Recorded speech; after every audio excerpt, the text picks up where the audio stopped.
bathe koni ang'eni nukuongo ting'o badu malo to wakikore wageno ni ng'ato ka ng'ato kata ji teman ka biro yudo thuolo mar wacho pachgi. Thuolo mari ichako gi nyingi kod nondi matin.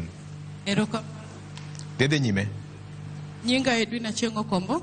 Kapok idhi nyime akwayo ni komi microphone to migo ka oseike maber. Erokamano. Nyinga Edwin Achengo Kombo.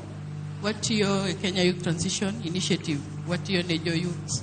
One organization moriwore mar konyo youth mar kelo negi paro maber kata motivation mondo ging'e kaka ginyalo konyore. An gi aduoko penjo mar teko ma jopiny nyalo bedo go yiero jotelo ma nyalo tiyo negi. Mokwongo, oganda matindo wasetimo research moyudo ni ok gikawo ombulu.